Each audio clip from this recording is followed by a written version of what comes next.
सो high ब्रोइस doctor अक्षता सिंह। इस video को start करने से पहले मैं इतना बोलना चाहूँगी कि मैंने खुद भी इस एग्जाम को 1 साल का ड्रॉप लेके क्लियर किया था।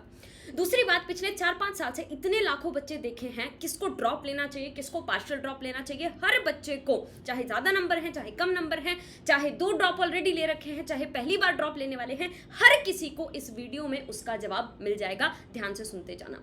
नंबर 1, क्या ड्रॉप लेना वर्थ इट है? हाँ जी, बिल्कुल है। चाहे आपका सिलेक्शन नहीं भी होगा फिर भी you will grow as a person. ठीक है, ये कहानियां, ये चीज़ें सुनने में बहुत अच्छी लगती हैं, लेकिन मैं आपको एक बात बोलूँगी। आप ये फील्ड छोड़कर, for example you are a fresher, आपने ड्रॉप करना शुरू किया, आप ये फील्ड छोड़कर आपने बीएससी करनी स्टार्ट करी। बीएससी करने के बाद आपको कोई ना कोई एग्जाम देना पड़ेगा एमएससी क्लियर करने के लिए, फिर एमएससी करनी पड़ेगी। एमएससी के बाद एमएससी से बहुत ज़्यादा जॉब्स नहीं होती, पीएचडी करनी पड़ेगी, वहाँ पर भी आपको बहुत एग्जाम्स देने पड़ेंगे। उसके बाद लोग 4-5 साल गवर्नमेंट एग्जाम की तैयारी कर रहे हैं, अब हम ये कर रहे हैं, वहाँ पे कितने ही ड्रॉप लगते रहे उनको कोई नहीं गिनता। लेकिन 12वीं के बाद वाले ड्रॉप्स को पता नहीं इस देश में क्यों गिना जाता है, ये चीज़ मेरे को आज तक समझ में नहीं आई। तो प्लीज़ ऐसे मत सोचना मेरा 1 साल गया या मेरा 2 साल गया, वो आप बाद में लगाते, इधर लगा लिया, मेरे को आज वो अपना 1 साल 2 साल बिल्कुल नहीं चुभते हैं। ठीक है। नंबर 2, जिस चीज़ के लिए ड्रॉप ले रहे हैं क्या वो वर्थ इट है? बिल्कुल है। बहुत आपने सुना होगा, मैं खुद भी बोलती हूँ, मेहनत बहुत करनी पड़ती है। बट अगेन आज भी मेरी और मेरे दोस्तों की डिस्कशन हो रही थी कि यार मेहनत तो हर फील्ड में करनी पड़ती है। बाहर एक रोड़े फोड़ने वाला इंसान, उसको कितना सैलरी मिलता है? सुबह आता है बेचारा, शाम को जाता है बिना किसी छुट्टी के। किसी दिन हो सकता है हायर हो, किसी दिन ना हो। तुम बीइंग अ डॉक्टर, सिर्फ एमबीबीएस करके भी तुम पहाड़ों पे जाके अपना हॉस्पिटल खोल लेना, भूखे तो तुम नहीं मरोगे। जॉब सिक्योरिटी जो इस फील्ड में आने के बाद है वो किसी में नहीं है। नाउ हर कोई बोलेगा एक बार एमबीबीएस कर ली उसके बाद पीजी करना पड़ेगा, पीजी कर ली उसके बाद एसएस करना पड़ेगा। यार अगर आपकी भूख बढ़ेगी चीज़ों के लिए तो करना पड़ेगा ना, डेफिनेट सी बात है। सिर्फ एमबीबीएस करके 80-90 हज़ार की सैलरी तुम्हारी कहीं ना कहीं, जो तुम बीएससी एमएससी वो सब करके कमाते, अभी तुमको अगर 2 लाख का सैलरी चाहिए, तुमको अगर 10 लाख की सैलरी चाहिए तो नीट पीजी, नीट एसएस तक जाना पड़ेगा। सीधी सी बात है, अगर नहीं करना तो उतने में सेटिस्फाई होना, यहाँ तक रह जाओ, बस सिंपल सी बात है। इसका तो सीधा सीधा आंसर मेरे को ये पर्सनली लगता है। एंड खुद मेरी एमबीबीएस खत्म हो गई, मुझे लगता है यार it is worth it. Hard work जितना भी डलता है उसके बदले जो जॉब सिक्योरिटी, जो रिस्पेक्ट, जो चीजें मिलती हैं, it is worth it. Now start करते हैं, आपको ड्रॉप लेना चाहिए या नहीं लेना चाहिए। सबसे पहला क्वेश्चन, इस साल आपका क्लियर क्यों नहीं हुआ? एंड इस वीडियो में मैं आगे कुछ भी बोलने से पहले, अगर तुमको सच्चे दिल से अपने करियर के बारे में 1% भी चिंता है, मैं जो बोल रही हूं एक बार फॉलो करके देख लेना, तुमको समझ में आएगा वो बात मैंने क्यों बोली। इस वीडियो को यूं का यूं स्टॉप करो, इस वीडियो के कमेंट सेक्शन में जाओ and tell me the reason why you are not able to clear this time. चाहे वो 2 लाइन का आंसर हो, चाहे वो 50 लाइन का आंसर हो, इस वीडियो के कमेंट सेक्शन में आप जरूर से जरूर इस चीज को लिखेंगे, वीडियो में आगे नहीं पढ़ेंगे। ऑलराइट, आई होप अब तक आपने आंसर लिख लिया होगा और अब आप वापस आए हो। तुमको कसम है, मतलब अगर नहीं लिखा होगा तुमने तो तुमको कॉन्स्टिपेशन होगा। ठीक है, अच्छा ठीक है, मजाक वाली बात हो गई। मैंने ये क्यों बोला? जब आपने ये पूरा आंसर लिखा होगा, मैं यही उम्मीद कर रही हूँ आप लिख के आए हो, आपके अंदर ना बहुत हॉर्मोन्स का ऐसे रश हुआ होगा, आपको आपका फ्लैशबैक आया होगा, समझ में आया होगा, जो सिर्फ आपके सामने आपको खुद को या तो डाउन दिखा रहा होगा, आपकी बेइज्जती करा रहा होगा, आपको खुद की ना, इन शॉर्ट एक वर्ड मैं बोलूँगी, थोड़ा गलत वर्ड है लेकिन औकात दिख गई होगी। क्यों मेरे साथ ऐसा हुआ? अब सबको अपनी औकात पता है, सबको पता है कौन बहुत लो स्कोर करने वाला है, कौन मीडियम है और कौन हाई स्कोर वाला था जो बस टच होता होता 500 प्लस टच होता होता रह गया। अब सुनना ध्यान से, जिसका बहुत ही कम स्कोर है, पहला अपने आप से क्वेश्चन कीजिए, क्या आपने इस साल तैयारी की थी? अगर की थी तो क्या आपको लगता है कि दोबारा ऐसे ही आप तैयारी करोगे या कुछ चेंज कर लोगे या फिर कुछ और नया ऐसा कर लोगे जिससे अगले साल तैयारी करके आप सिलेक्शन ले सको? तो ही आप ड्रॉप लेना। अगर बिना प्रिपरेशन के गए थे तो आप ड्रॉप ले सकते हो और आपको लगता है कि आप कर सकते हो तो आप ड्रॉप ले सकते हो, क्योंकि आपका कम स्कोर है, आपने तैयारी की नहीं थी, आपने अपना पूरा पोटेंशियल अभी तक देखा ही नहीं, इसीलिए मैं इन स्टूडेंट्स को बोल रही हूँ।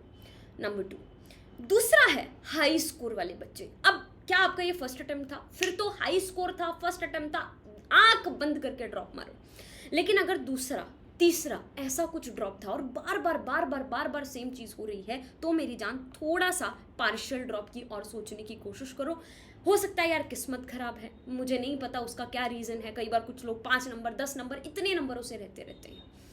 नंबर 3 कैटेगरी, अभी आंसर मिलेगा तुमको, पार्शियल ड्रॉप उन सब चीज़ों के बारे में भी सुनते जाना ध्यान से। नंबर 3 कैटेगरी जो मीडियम स्टूडेंट्स हैं। अब अगर उनको फिर से पूछना है जिनके मीडियम मार्क्स आए थे, ये सब चीज़ें मैं मार्क्स के बेसिस पे बात कर रही हूँ, नीट 2024 के मार्क्स के बेसिस पे। आप क्या बिना प्रिपरेशन के गए थे या प्रिपरेशन के साथ गए थे? अगर प्रिपरेशन के साथ गए हो और बार बार बहुत अच्छे से प्रिपरेशन भी करी थी फिर भी नंबर नहीं बढ़ रहे, फिर आपको सोचने की ज़रूरत है, क्या आपकी स्ट्रैटेजी गलत थी, क्या आपका चीज़ें गलत थी, क्या इस साल को चेंज कर पाओगे तो मार्क्स बढ़ जाएंगे। और अगर आपको लगता है कि नहीं मेरी स्ट्रैटेजी फुल ऑन थी, मेरी हर चीज़ ठीक थी, फिर ड्रॉप लेने का कोई फ़ायदा नहीं है, शायद ये फील्ड अपने लिए नहीं बना है, सीधी सी बात। और बिना प्रिपरेशन के गए थे तो go for it, but again आपको एक सिंपल सी बात खुद से पूछनी पड़ेगी, क्या मैं ये जो प्रेशर आने वाला है इस एक साल में, ट्रस्ट मी बहुत प्रेशर आएगा, बहुत बार रोना आएगा, बहुत बार आंसू आएंगे, लेकिन क्या तुम ये प्रेशर लेने को तैयार हो, उसके बाद ही लेना। ना सब लोग अपना एक बार एनालिसिस करके देखना, जिसको समझ नहीं आ रहा कि मैं मीडियम हूँ, लो स्कोर वाला हूँ और प्रिपरेशन के साथ गया था, मैं क्या करूँ। आप अपना एक बार एनालिसिस करके देखो, जिनको लगता है कि हाँ मेरी प्रिपरेशन थी, वो लोग, क्या आपको क्वेश्चन आते थे, आते हुए भी आपके क्वेश्चन गलत हुए? ठीक है, कब से हो रहे हैं? क्या आपने बहुत प्रैक्टिस कर रखी है? अगर आपने बहुत प्रैक्टिस कर रखी है, इतने टेस्ट दे रखे हैं, उसके बाद भी पता नहीं क्या होता है, आते आते क्वेश्चन गलत होते हैं, फिर मेरी जान थोड़े खतरे की बात है। ठीक है, अगर आपकी प्रैक्टिस कम है तो अगर आप प्रैक्टिस को अगले साल सुधार देंगे, आप सिलेक्शन ले जाएंगे। नेक्स्ट, आपने पढ़ा ही नहीं था तो पढ़ के चले जाओगे तो फिर तो हो जाएगा। तीसरा होता है आता भी था, पढ़ा भी था, लेकिन कैलकुलेशन मिस्टेक हो गई, या फिर अच्छे से नहीं पढ़ा, या फिर ऐसा कुछ अपने पास यहाँ पे हुआ, तो ये चीज़ें इम्प्रूव की जा सकती हैं प्रैक्टिस के साथ। तो इस बेसिस पे आपको खुद का एनालिसिस करना है ना। एक होता है ड्रॉप, एक होता है पार्शियल ड्रॉप। फुल ड्रॉप का मतलब है कि आप और किसी कोर्स के बारे में नहीं सोच रहे हो, सिर्फ एक ड्रॉप ले रहे हो, बट प्लीज प्लान बी अपने साथ में रखना।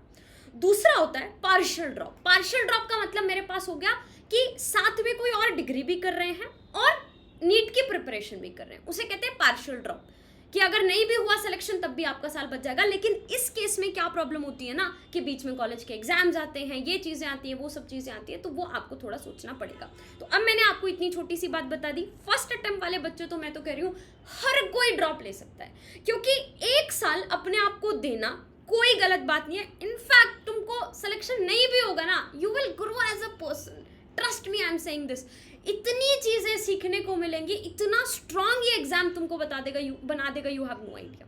ठीक है, नंबर 2 सेकेंड अटेम्प्ट वाले, जिनका एक ड्रॉप हो गया है और अब सेकेंड ड्रॉप की तरफ जाने वाले हैं। मेरे पापा हमेशा एक बात बोलते हैं, क्योंकि मेरा फर्स्ट ड्रॉप में ही क्लियर हो गया था, मेरे पापा कहते हैं सेकेंड ड्रॉप भी शायद मैं तेरे को दिला देता, बहुत फोर्स करते तो, अगर तेरे बहुत अच्छे मार्क्स आए होते और तू कॉन्फिडेंस से बोलती कि हाँ मुझे लगता है मैं कर सकती हूँ। यहाँ पे पूरी चीज़ तुम्हारे कॉन्फिडेंस पे डिपेंड करती है। यहाँ तक भी तुम एक सेकंड ड्रॉप के लिए जा सकते हो, फुल ड्रॉप के लिए। लेकिन थर्ड जो ऑलरेडी 2 ड्रॉप ले चुका है, please third onwards it is not worth it. Third onwards फिर भी दिल में है कि नहीं मेरे को यही एग्ज़ाम फोड़ना है, पार्शियल ड्रॉप ले लो। लोग 3 ड्रॉप 4 ड्रॉप 5 ड्रॉप में भी करते हैं, लेकिन बहुत सारे बच्चे ऐसे हैं जो 3 ड्रॉप 4 ड्रॉप 5 ड्रॉप में नहीं भी करते हैं, उनको भी दिमाग में रखना। तो प्लीज़ साथ में एक डिग्री करना शुरू कर दो। और अगर पेरेंट्स नहीं मान रहे, सीधी सी मेरे को एक तरीका लगता है, कोई भी कॉलेज अगले 2-3 महीने के अंदर शुरू नहीं होने वाला, उनकी क्लासेस अगस्त के आसपास जाके स्टार्ट होती हैं। तो अपने पेरेंट्स को बोलो आप अपना वो जो क्लासेस का जितना भी प्रोसीजर है वो आप शुरू कर दीजिए।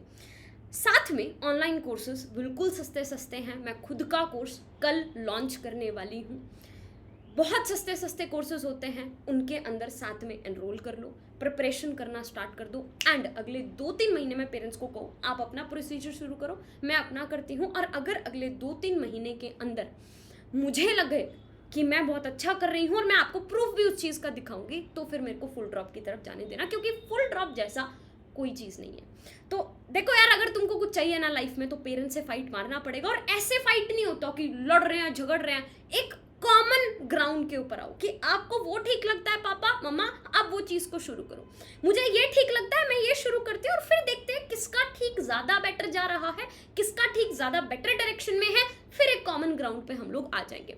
इस तरीके से मैच्योर हो गए हो तुम, 17-18 साल के, 19 साल के, 20 साल के हो, मैच्योरली पेरेंट्स से बातें करना सीखो। जैसे तुम अपने दुख मेरे को बताते हो ना, जैसे जो तुम्हारे दिमाग में चल रहा होता है कि देखो दी मैंने ऐसा कर लिया होता ना तो मैं इंप्रूव हो जाता, ऐसा कर लिया होता ना मैं इंप्रूव हो जाता, वो सेम चीज़ें अपने पेरेंट्स को जाके बोलो। और अगर ये पूरी वीडियो देखने के बाद तुम्हारा जवाब है हाँ मुझे खुद को फिर से 1 साल मौका देना है, आ जाओ साथ में, टेलीग्राम ज्वाइन कर लो, पूरा साल भर साथ मेहनत करेंगे। अभी कुछ दिन नहीं करेंगे, अभी कुछ दिन ब्रेक लेंगे, मज़े करेंगे, क्योंकि एक रीसेट बहुत ज़्यादा ज़रूरी होता है। लेकिन एक बार जब शुरू करेंगे फिर मुड़ के मत देखना, ठीक है? तो डिसाइड कर लो लेना है या नहीं लेना, क्योंकि उससे जितनी भी टेंशन तुमको हो रही है ना कि शिट यार 2024 बहुत गंदा हो गया, अब क्या करूँ, जो डायरेक्शनलेस लाइफ में फील हो रहा है वो एक डायरेक्शन मिल जाएगी। वो डायरेक्शन मिलने के बाद फिर तुम 10 दिन 15 दिन आराम से मज़े करो, टाइम लो, एंजॉय करो, सब चीज़ें करो, लेकिन एक दिमाग में फ्यूचर का प्लान जरूर सेट होना चाहिए। बिना प्लान के आगे बढ़ने का फिर कोई भी पॉइंट नहीं होता बेटा जी। So this is it from my side. I hope मैंने सारे डाउट्स क्लियर कर दिए होंगे।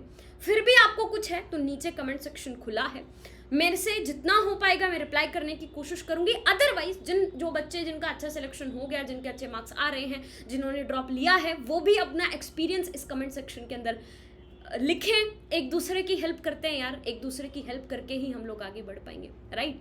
सो thank you so much everyone, make sure to subscribe the channel, video को एक लाइक ज़रूर कर देना अगर आपको पसंद आई हो, एंड ये टेलीग्राम इस वीडियो के डिस्क्रिप्शन में लिंक मिल जाएगा, ज़रूर ज्वाइन कर लेना। कल हम कोर्स लॉन्च करने जा रहे हैं, जो होगा थोड़े दिन बाद शुरू, लेकिन लॉन्च हो जाएगा ताकि तुमको एक प्रॉपर डायरेक्शन मिल जाए, एक प्रॉपर अपना दिमाग हो। तो कल तक का समय तुम्हारे पास है, तुमको क्या डिसीजन लेना है। मिलते हैं कल, जय हिंद।